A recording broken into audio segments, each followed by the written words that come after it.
জি, আসলে লাশ ফেরত দেবার পরে ইব্রাহিমের তো আসলে দাফন কাফন হয়েছে।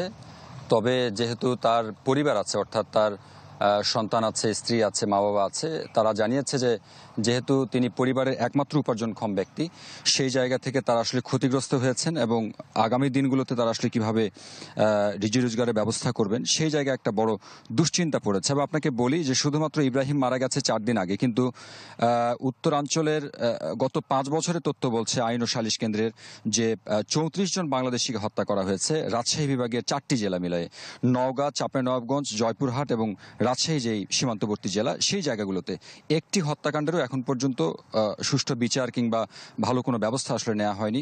কেবলমাত্র বিজিবির পক্ষ থেকে এগুলো প্রতিবাদ জানানো হয় এবং বিএসএফও দুঃখ প্রকাশ করে ঘটনা ঘটবার পরে। এরপরে আসলে কার্যত কোনো ব্যবস্থা হয় না, পরিবারগুলো ঠিক ওইভাবেই তাদের দিনাতিপাত করে। আরেকটি বিষয় হচ্ছে যে বিএসএফ এর পক্ষ থেকে আরেকটি ন্যাক্কারজনক যে ঘটনা, সেটি হচ্ছে মারা যাবার পরে অথবা মেরে ফেলবার পরে তারা আসলে স্বীকার করতে চান না। দেখা যায় যে এই ঘটনা নিয়ে ৩ দিন ৪ দিন লেগে যায়। এই ইব্রাহিমের ক্ষেত্রেও তাই হয়েছে। আমরা খবর পাবার পরে আসলে বিজিবির সঙ্গে যোগাযোগ করছিলাম, কিন্তু তারা ৩ দিন পর্যন্ত জানাতে পারেননি যে আসলে ঘটনা সত্য কি, অথবা ইব্রাহিম কোথাও হারিয়ে গেছে কি মারা গেছে, এটি জানাতে পারেননি। সজল সিপিভিসি পাইপ, বাংলাদেশের ১ নম্বর এনএসএফ সার্টিফাইড সিপিভিসি ব্র্যান্ড। ৩ দিন পরে ২-৩ বার পতাকা বৈঠক করবার পরে বিএসএফ এর পক্ষ থেকে জানানো হয়েছে যে আসলে ইব্রাহিম মারা গেছে এবং গভীর রাতে কিন্তু তার মৃতদেহ ফেরত দেওয়া হয় এবং ওই পারই আসলে তার পোস্টমর্টম করা হয়েছে।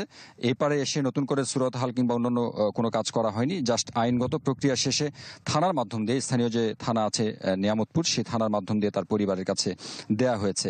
তো যেহেতু বিজিবি এবং যারা সীমান্ত পাড়ি স্থানীয় বাসিন্দা তারাও আসলে সচেতন হচ্ছেন, বিজিবির পক্ষ থেকে টহল জোরদার করা হচ্ছে, কিন্তু দিন শেষে সীমান্ত পাড়ের মানুষজন চান যে রাষ্ট্রীয়ভাবে যাতে সরকার পর্যায়ে কেবলমাত্র চিঠি চালাচালি অথবা প্রতিবাদ জানিয়ে এটি শেষ না করা হয়, কার্যত কোনো ব্যবস্থা এমনটা নেওয়া যাতে করে যেতে পারে যে সীমান্ত হত্যা সত্যিকার অর্থে যাতে বন্ধ হয়। আপনি কখনো শুনবেন না যে বিজিবির পক্ষ থেকে কোনো নির্যাতনের ঘটনা কিংবা মেরে ফেলবার মতো কোনো ঘটনা আসলে ঘটেছে, বরং বিজিবি আসলে এই ধরনের ভারতীয়দের পেলে আমরা দেখেছি বিভিন্ন সময়, যেহেতু আমরা সীমান্ত জেলার মানুষজন, যে বিজিবি আসলে থানায় হস্তান্তর করে অথবা পার্শ্ববর্তী দেশ বিএসএফ এর কাছে হস্তান্তর করে, কিন্তু বিএসএফ কিন্তু পক্ষান্তরে এই ঘটনাগুলো বারবার করে ঘটায়। যার কারণেই এখানে সীমান্ত পাড়ের মানুষজন চান যে এমন একটা শক্তপোক্ত ব্যবস্থা নেওয়া হোক যাতে করে সীমান্ত হত্যাটা কার্যত বন্ধ হয়।